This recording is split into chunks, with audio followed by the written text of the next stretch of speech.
नमस्कार। हेडलाइंस के बाद बात कर लेते हैं अब तक की बड़ी खबरों की। आपकी टीवी स्क्रीन पर शाम 7 बजे की 5 बड़ी खबरें। पहली बड़ी खबर, लोकसभा से पहले कांग्रेस के बड़े दाव की बात कर लेते हैं। सरकार गरीबों को 27 रुपए में दाल देने जा रही है, लेकिन लोकसभा में दाल का ये तड़का कितना कारगर होगा ये तो आने वाला समय ही बताएगा। दूसरी बड़ी खबर, बापुर पर मचे बवाल की। यूपी में गांधी जी के अपमान को लेकर मध्य प्रदेश में जगह जगह कांग्रेस ने धरना दिया है। तीसरी बड़ी खबर, लोकसभा में मोदी रथ की। मध्य प्रदेश बीजेपी ने सभी 29 सीटों के लिए 29 रथ रवाना किए हैं। ये रथ पीएम मोदी की योजनाएं लोगों को बताएंगे। इधर चौथी बड़ी खबर बड़वानी से है, जहां 25 लोगों के आशियानों पर कार्रवाई करने से नाराज लोग धरने पर हैं। पांचवी और सबसे बड़ी खबर, बंगाल में मचे बवाल पर मध्य प्रदेश में नेताओं की बयानबाजी शुरू हो चुकी है।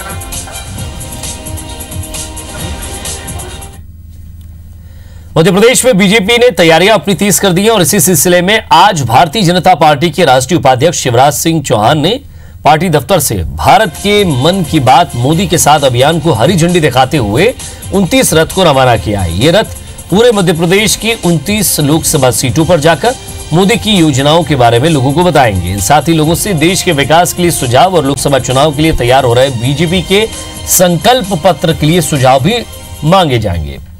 अभियान के शुभारंभ के मौके पर शिवराज सिंह चौहान ने कांग्रेस के राष्ट्रीय अध्यक्ष राहुल गांधी पर निशाना साधते हुए कहा कि राहुल देश की जनता को सिर्फ बरगलाने की कोशिश कर रहे हैं। जनता को कांग्रेस मुंगेरी लाल के सपने दिखा रही है। जनता का प्यार मोदी के साथ है। इस बार भी केंद्र में बीजेपी की सरकार ही आएगी। सभी 29 लोकसभा क्षेत्र में जाएंगे और अगले 5 सालों में देश की प्रगति, विकास, जनता के कल्याण के लिए जो आकांक्षा जनता के मन में है, जो अपेक्षा जनता के मन में है, सुझाव के रूप में आकांक्षा पेटियों में डालेंगे। इन सुझाव के माध्यम से भारतीय जनता पार्टी अपना संकल्प पत्र बनाएगी, मैनिफेस्टो बनाएगी। इधर मध्य प्रदेश में कंट्रोल की दुकानों पर चने की दाल भी मिलेगी, जिसमें चना दाल 27 रुपए प्रति किलो के हिसाब से प्रति सदस्य को 1 किलो और एक परिवार को अधिकतम 4 किलो दाल वितरित की जाएगी। इस योजना का प्रदेश व्यापी शुभारंभ ग्वालियर से खाद्य मंत्री प्रद्युम्न सिंह तोमर ने किया। इस योजना से लगभग 24,000 उचित मूल्यों की दुकान से 1,11,44,000 से अधिक परिवारों के 5,44,00,000 सदस्य लाभान्वित होंगे। साथ ही इस योजना से ग्वालियर जिले के 2,23,450 परिवारों को लाभ मिलेगा। इस योजना में चने की दाल 27 रुपए प्रति किलो और मसूर की दाल 24 रुपए प्रति किलोग्राम की दर से मिलेगी। इसके साथ ही खाद्य मंत्री प्रद्युम्न सिंह तोमर ने कंट्रोल की दुकानों पर कालाबाजारी रोकने के लिए एक और बड़ी घोषणा की है, जिसमें उन्होंने कहा कि राशन की कालाबाजारी रोकने के लिए कंट्रोल संचालकों के कमीशन में बढ़ोतरी की जाएगी, जिससे कालाबाजारी रुकेगी। वहीं इस योजना से हितग्राही भी काफी उत्साहित है। कंट्रोल की दुकानों पर गरीबी रेखा के नीचे जीवन यापन करने वाले परिवारों के अलावा 24 अन्य कैटेगरी के परिवार भी शामिल किए गए हैं। भारतीय जनता पार्टी के संगठन में केंद्र में मोदी सरकार बनाने के लिए कमर कस ली है। मध्य प्रदेश की 29 लोकसभा सीटों पर ओबीसी वोटर निर्णायक भूमिका निभाते हैं। ऐसे में राज्य के पिछड़ा वर्ग को साधने में बीजेपी कोई कसर नहीं छोड़ना चाहती है, जिसको लेकर मार्च में पिछड़ा वर्ग महाकुंभ करने की तैयारियां की जा रही हैं। इसकी जिम्मेदारी पार्टी के संगठन ने पिछड़ा वर्ग मोर्चा को सौंपी है। इंदौर में पिछड़ा वर्ग मोर्चा के प्रदेश अध्यक्ष ने कहा कि समाज के हर वर्ग के बीच door to door, man to man चर्चा का विषय यहां तैयार किया जाएगा। हर जगह कमल का फूल ही खिलाना है। 29 की 29 सीटों पर भाजपा की जीत होगी। दरअसल लोकसभा चुनाव की तैयारियों में जुटी भारतीय जनता पार्टी ने युवा मोर्चा को भी महत्वपूर्ण जिम्मेदारी सौंपी है। उसी को लेकर कार्यकर्ता पार्टी को जीत दिलाने के लिए मैदान में है।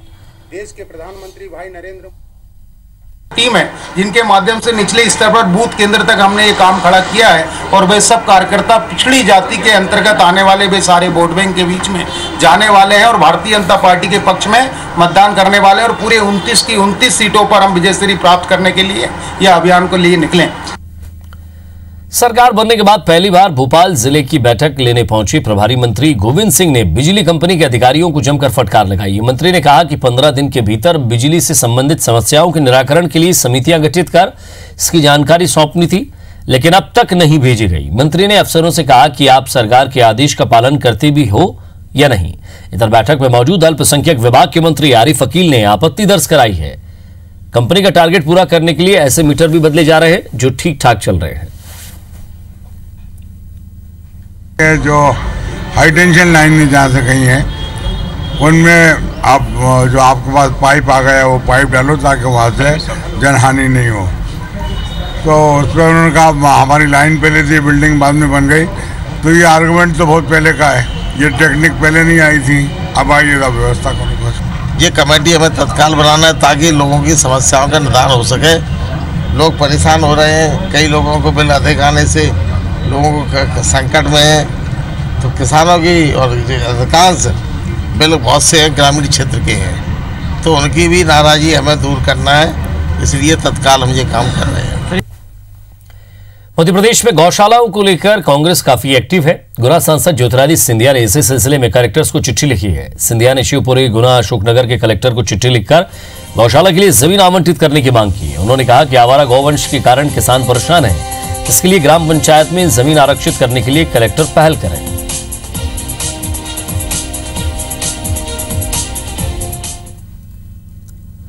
उत्तर प्रदेश के अलीगढ़ में राष्ट्रपिता महात्मा गांधी का अपमान किए जाने के मामले में कांग्रेस आज पूरे देश में धरना प्रदर्शन कर रही थी। भोपाल में सुबह 10:30 बजे से कांग्रेस कार्यकर्ताओं ने इकट्ठा होकर जुलूस धरना प्रदर्शन निकाला, सभा की और अपना विरोध जताया।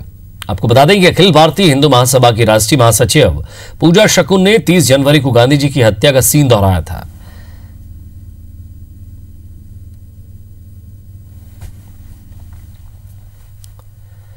पश्चिम बंगाल में पुलिस कमिश्नर से शारदा घोटाले को लेकर पूछताछ के बाद सीबीआई और राज्य पुलिस सामने सामने हो गई है। बंगाल पुलिस द्वारा सीबीआई के अधिकारियों को हिरासत में लिए जाने के बाद दिल्ली से लेकर बंगाल तक की सियासत गर्मा गई है और सड़क से लेकर सदन तक राजनीतिक घमासान तेज हो गया है। कमिश्नर राजीव सक्सेना की गिरफ्तारी के विरोध में राज्य की मुख्यमंत्री ममता बनर्जी रविवार रात को धरने पर बैठ गई, तो उधर आज संसद में गृहमंत्री राजनाथ सिंह ने इस मामले को असंवैधानिक बताते हुए टीएमसी पर जमकर आरोप लगाया। राजनाथ सिंह ने सदन में कहा कि सीबीआई को काम करने से रोका जा रहा है। तुरंत में सुप्रीम कोर्ट पहुंचे मामले में कोर्ट ने सीबीआई को झटका देते हुए कमिश्नर राजीव सक्सेना के खिलाफ सबूत पेश करने के बाद सुनवाई की बात कही। अब इस मामले में कल सुबह सुनवाई होगी। राज्य में सीएम के धरने पर बैठने को लेकर बीजेपी नेता भी चुप नहीं बैठे और आरोप लगाया कि राज्य में अब अव्यवस्थित पूरा मामला हो गया है, इसलिए राष्ट्रपति शासन लगाना चाहिए। बीजेपी नेता इस मामले में चुनाव आयोग भी पहुंचे। धरने पर बैठी ममता बनर्जी ने केंद्र सरकार पर बदले की भावना से काम करने का आरोप लगाया है। साथ ही पूरा विपक्ष भी अब ममता बनर्जी के साथ आकर खड़ा हो गया है।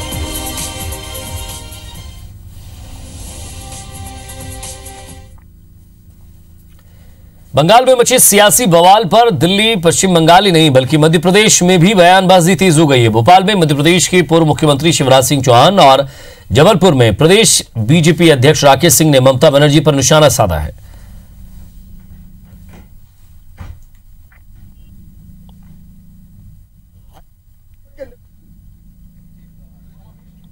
तो चिटफंड मामले में अब नए बयानबाजी सामने आ रही है। एक तरफ राकेश सिंह तो दूसरी तरफ सीएम शिवराज ने बयान दिया है।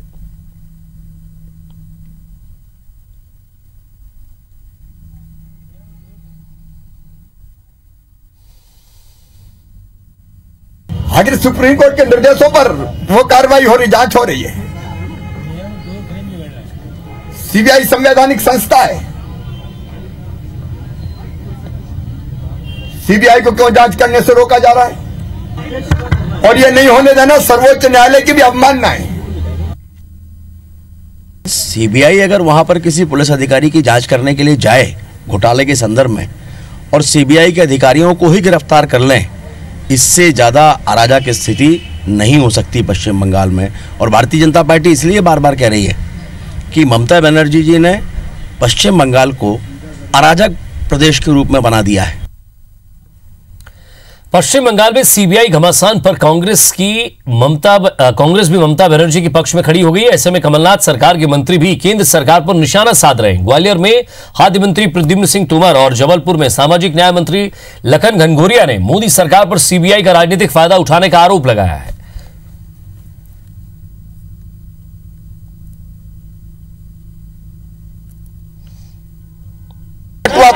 रट्टू तो सत्ता है वो सीबीआई का दुरुपयोग कर रही है। इस कांग्रेस इस दो व्यक्ति सिर्फ सारी उन संस्थाओं को ध्वस्त कर रहे हैं। मैं इसमें कहने से पहले सरकार के मुख्यमंत्री जी इस बात में चर्चा करूं। हमारे संविधान में संघीय व्यवस्था है, राज्यों का हित केंद्र को देखना पड़ेगा। पिछले दिन जो सीबीआई में हुआ है वो आपको सबको मालूम है, और यदि ममता बनर्जी ऐसा कोई कदम उठा रही हैं तो गलत भी नहीं है। बात मुरैना की करेंगे, जहां से बड़ी खबर मिल रही है। नाबालिग लड़की का अपहरण कर पुरानी रंजिश के चलते आरोपियों ने उसे अगवा किया है। आरोपियों ने स्कूल के बाहर से छात्रा का अपहरण किया है। बताया जा रहा है कि 8वीं कक्षा की ये छात्रा है। स्कूल के बाहर से अगवा किया गया। कैलारस थाना क्षेत्र के हटीपुरा गांव की यह घटना है। तो 2 बाइक सवार पर यहां पहुंचे थे, 2 बाइक सवार पहुंचे थे। 4 आरोपी इसमें शामिल हैं, ऐसा बताया जा रहा है। और ज्यादा बातचीत के लिए हमारे संवाददाता सत्येंद्र सिंह तोमर हमारे साथ जुड़ गए। सत्येंद्र, 2 बाइक से 4 बदमाश आए थे, उन्होंने इस घटना को अंजाम दिया है। बिल्कुल बताया जा रहा है कि ये लोग हटीपुरा के हैं और इनकी जो आपस में जो नाबालिग की परिजन है और इनसे आपस में कोई पुरानी रंजिश चली आ रही है। इसके चलते ही जब नाबालिग गांव के स्कूल हटीपुरा में पढ़ने के लिए गई हुई थी तो उसी समय का ये पूरा घटनाक्रम है। जैसे ही वो स्कूल से बाहर निकली तो पहले से ताक लगाए बैठे जो आरोपी हैं जो बाइकों से, और उन्होंने जैसे ही छात्रा बाहर निकली और उसको बाइक पर बिठाकर वहां से फरार हो गए। पुलिस ने चूंकि सर्चिंग शुरू कर दी है, जो भी आरोपी है उनकी तलाशी कर दी गई है और पता किया जा रहा है कि उस लड़की को किस साइट में लेके गए हुए हैं। परिजनों ने मामला दर्ज करा लिया है।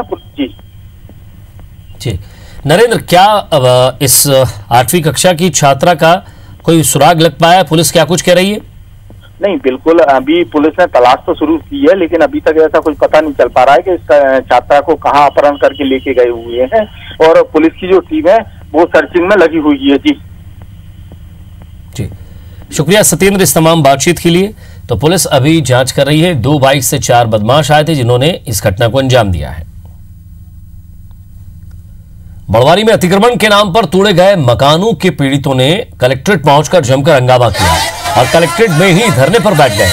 लोगों का आरोप है कि हमारे मकान गलत ढंग से तोड़े गए हैं और अब हमें मकान के बदले मकान दिए जाएं। तो बता दें कि नगर पालिका में अतिक्रमण के नाम पर 25 से 30 मकान तोड़ दिए थे।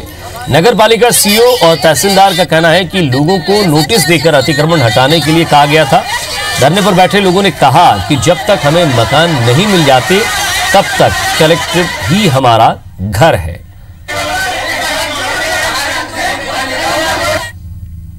अभी किसी से नहीं हुई, पुलिस वालों ने यहाँ पे गेट पे बैठा दिया है। क्या चाहते हो आप? मकान चाहते हैं सर। कभी नहीं मिला तो? नहीं मिला तो यहीं पे मकान बना लेंगे। Collected office? यहीं पे खाना पीना, बच्चे बीमार दुखी जो भी हो सब जिम्मेदारी इनकी कलेक्टर का। कलेक्टर साहब ये बोल के गए हैं कि मैं देखता हूँ, चेक करवाता हूँ। वाकई में क्या है वो दिख तो रहा है। 2000 रुपये की रसीद दी है तो वो तो है, दिखवाने की जरूरत, कहने की भी जरूरत नहीं थी। बाकी आज अधिकारी है, के गया है, क्या करता है देखते हैं। 3 रोज का आश्वासन दिया है। देखिए कुछ उन्होंने बिंदु रेज किए हैं, उसमें ज्ञापन दिया है, ज्ञापन में कुछ बिंदु है और बिंदु हम देखेंगे, जांच कराएंगे। यदि कहीं कोई गलती होगी तो देखेंगे इसमें क्या कार्रवाई हो सकती है। ओवैस अहमद हमारे संवाददाता हमारे साथ जुड़ गए। ओवैस, क्या अभी भी लोग कलेक्ट्रेट में जुटे हुए हैं या वहां से निकल कर आ गए हैं? देखिए, जब कलेक्टर में हंगामा हुआ उसके बाद कुछ समय बाद कलेक्टर आए और कलेक्टर ने पीड़ित लोगों से बात की, उनसे आश्वासन दिया कि 1 या 2 दिन में आपकी समस्या निराकरण किया जाएगा। उसके बाद लोग धरने स्थल चढ़ गए और वहां पर जहाँ पर टूटे मकान है वहां वापस पहुंच गए। जी, क्या मांगे थी इनकी, क्या कहना था, क्योंकि महिलाएं ज्यादा तादाद में थी यहाँ? देखिए, बताना चाहूंगा कि शनिवार को इन लोगों के अतिक्रमण के नाम पर मकान तोड़ दिए गए। तो इनका कहना है कि हमें कोई सूचना नहीं दी गई और इन मकानों में प्रधानमंत्री आवास की जो कुटीर है वो कुटीर भी शामिल थी। तो इनका कहना है कि हमारे मकान लीगल थे और अनलीगल ढंग से हमारे मकान तोड़ दिए गए हैं और ये लोग मकान के बदले मकान की मांग कर रहे थे। कलेक्टर में धरना और हंगामा हुआ। जी ओवैस, कलेक्ट्रेट की तरफ से कोई बयानबाजी आई क्या? इनके मकान के बदले ने कोई मकान दिया जाएगा या कोई रहने के लिए कोई जगह दी जाएगी? जी हाँ, देखिए, बड़वानी के कलेक्टर अमित तोमर जी से मेरी बात हुई। उनका कहना है कि इसके पूरे मामले में डॉक्यूमेंट्स और जो उनके आवेदन है उसे दिखवाएंगे और जांच कराएंगे और जो भी दोषी है उनके विरुद्ध कार्रवाई, कड़ी से कड़ी कार्रवाई की जाएगी। शुक्रिया ओवैस इस तमाम बातचीत के लिए। तो लोगों का कलेक्ट्रेट में धरना था, महिलाओं ने खूब हो हंगामा किया। तो तस्वीरें आपको दिखा रहा है। एक तरफ कलेक्ट्रेट में आज धरना प्रदर्शन और नारेबाजी, और दूसरी तरफ जेसीबी की मदद से पुलिस वहां मौजूद थी और इनके घरों को तोड़ा गया।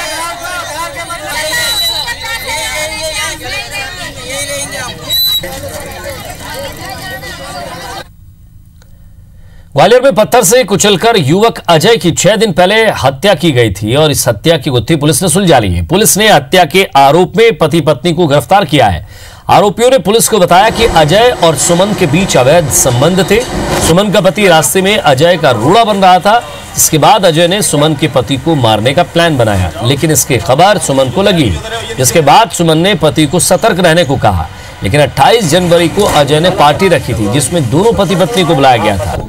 पार्टी में दोनों पति पत्नी ने अजय के सिर पर पत्थर से हमला कर दिया और दोनों वहां से भाग गए। फिलहाल पुलिस ने दोनों पति पत्नी के खिलाफ हत्या का मामला दर्ज कर दोनों को गिरफ्तार कर लिया।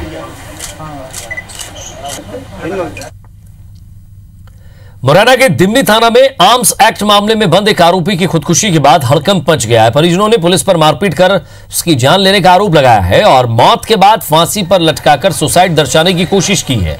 मौत के बाद आक्रोशित परिजनों ने ग्रामीणों के साथ मिलकर पुलिस पर पथराव किया, जिसके बाद जवाब में पुलिस ने भी आंसू गैस के गोले छोड़े और हवाई फायरिंग भी की। वही सूचना मिलते ही पुलिस के वरिष्ठ अधिकारी भी मौके पर पहुंचे और परिजनों को समझाया। उसके बाद पोस्टमार्टम हाउस के बाहर भारी पुलिस बल तैनात किया गया और पोस्टमार्टम की वीडियोग्राफी करवाई गई। इसके अलावा न्यायिक मजिस्ट्रेट भी मौके पर मौजूद रहे। इधर एसपी ने कार्रवाई करते हुए थाने में मौजूद स्टाफ को तत्काल प्रभाव से सस्पेंड कर दिया। वहीं थाना प्रभारी को हटाने के निर्देश जारी किए। लाए पुलिस वाले शुक्रवार को कोई पता नहीं है क्या है। अच्छा, ये तो पुलिस वालों के वो है, यहाँ थाने में खत्म हुआ है तो पुलिस वालों ने खत्म किया है और क्या है। पुलिस ने एक आरोपी को पकड़ा था अवैध हथियारों के साथ में, करीब 7 अवैध कट्टे और जो राइफल उनसे मिले थे। कल उनकी गिरफ्तारी हो गया था, आज उनको कोर्ट में पेश कराना था। तो सुबह आज 7:30 बजे के बाद में ये पता चला कि वो बाथरूम जो बंदीगृह के अंदर है उसमें वो गया, तो उन्होंने जो उसकी जो कंबल था उसकी दरिया निकाल के उसमें से उन्होंने फांसी लगा दिया है। मेधावी छात्रवृत्ति योजना होनहार के पंखों को नई उड़ान तो दे रही है, लेकिन तकनीकी खामियों का भुगतान भी छात्रों को ही करना पड़ रहा है। पूर्व मुख्यमंत्री शिवराज सिंह चौहान के द्वारा शुरू की गई मेधावी छात्रवृत्ति योजना में 2 साल से छात्र परेशानियों का सामना कर रहे हैं। ज्यादातर छात्र बैंक लिंक और सर्वर संबंधित परेशानियों का सामना कर रहे हैं। छात्रों से मिल रही शिकायतों के बाद उच्च शिक्षा विभाग ने नाराजगी जताते हुए कलेक्टरों और कॉलेजों को समस्या का हल जल्द से जल्द करने के निर्देश दिए गए। इसमें 19 से ज्यादा ऐसे छात्र हैं जिनको योजना का लाभ नहीं मिल पा रहा है। उच्च शिक्षा मंत्री जीतू पटवारी ने पूरे मामले पर संज्ञान लिया और जल्द ही तकनीकी खामियों को दूर करने के कलेक्ट्रेट को निर्देश दिए गए कि किसी भी छात्र का इस तरह से कोई उनको तकनीकी दिक्कत ना आए, और अगर कोई ऐसी समस्या है जो हमारे स्तर पे हल नहीं हो सकती, मैं वरिष्ठ अधिकारियों से बात करूंगा और समस्या का हम लोग निराकरण करेंगे। आज मुख्यमंत्री उद्यमी योजना के अंतर्गत डेंटल से जुड़े हुए छात्र जिनको समस्या आई वो मेरे पास आए थे। ऐसे कई छात्र और भी अन्य कोर्सों के हो सकते हैं। मैंने आज ही निर्देश दिए हैं, चूँकि तकनीकी शिक्षा के अंतर्गत ये आता है, तो संबंधित पीएस को कि इसके जितने भी लूप होल है या लीकेज है उनको बंद करके इनको बच्चों को सहायता मिलनी चाहिए। बालाघाट में भोपाल के एडिशनल कमिश्नर लोकेश लिल्हारे अपनी छुट्टियां छात्रों के बीच मना रहे हैं। वे अपनी टीम के साथ बालाघाट के जाम बगदरा, मलाजखंड, मोहगांव और बैहर समेत कई गांव पहुंचे और शहरों के स्कूली छात्रों को परीक्षाओं की तैयारियों और उच्च शिक्षा के लिए मार्गदर्शन देने में जुटे हुए हैं। साथ ही अच्छे परिणाम लाने वाले छात्रों के लिए उच्च शिक्षा के लिए हर संभव मदद भी की जा रही है। लोकेश लिल्हारे पिछले कई सालों से बच्चों को शिक्षा से जोड़ने और प्रतियोगिता परीक्षा के लिए कैसे तैयारी करें इसके लिए बाकायदा शिविर लगाकर और कार्यक्रमों के माध्यम से छात्रों को न सिर्फ मार्गदर्शन देते बल्कि प्रोत्साहन राशि समेत जरूरी पुस्तकें भी देते हैं। आपको बता दें कि अपनी पदस्थापना के दौरान अलग अलग राज्यों में लोकेश लिल्हारे ने हमेशा छात्रों का मार्गदर्शन किया है। हुआ कि सभी स्टूडेंट अपने जीवन में कैसे आगे बढ़े और अपने जीवन के लक्ष्य को कैसे प्राप्त करें, इसमें जो भी कठिनाई होती है उसके संघर्ष हम कैसे करें, इसके बारे में इस कार्यक्रम के माध्यम से हमको संदेश मिला। सुझाव बहुत ही अच्छा था, इससे तो बहुत ही बच्चे तो प्रेरित हुए हैं और आगे अपना भविष्य कई लोग सुधार भी सकते हैं। इनकी बात बहुत अच्छी लगी, हमें भी बहुत अच्छी लगी और सुनने वाले भी अगर जिसको अच्छी लगेगी वो अपने जीवन में इन बातों को उतार लेंगे। मेरा जो अनुभव रहा है वो अनुभव ये है कि हर आदमी, हर व्यक्तियों में वैसी योग्यता होती है, वैसा ही दिमाग होता है। बस वह बच्चा अपने दिमाग का कैसे उपयोग करता है और किस दिशा में उपयोग करता है, वही उसकी सफलता का आधार होता है। इंदौर के बिजासन माता मंदिर पर बने तालाब के गहरीकरण के चलते तालाब की मछलियों की मौत यहां हो रही है।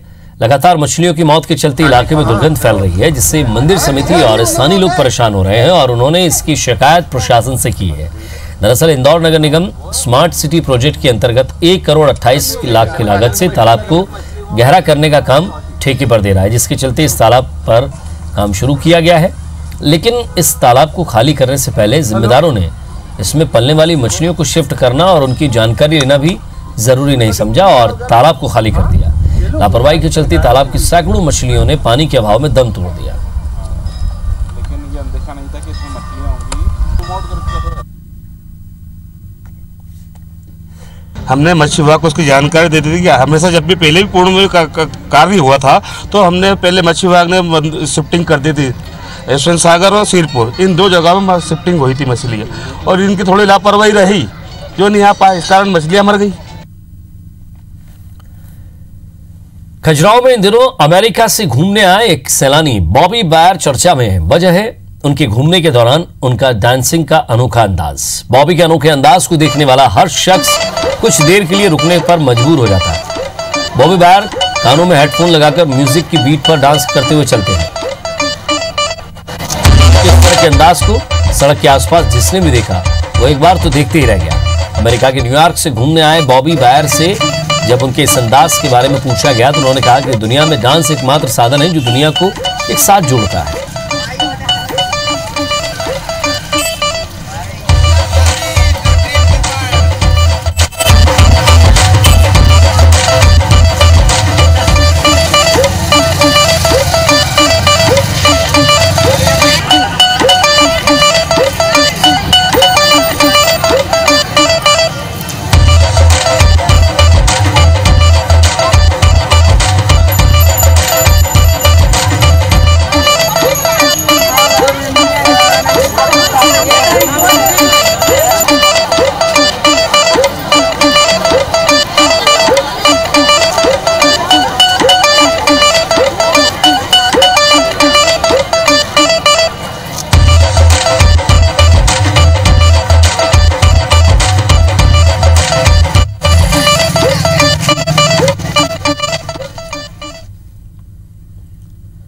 और इसी के साथ फिलहाल इस बुलेटिन में इतना ही।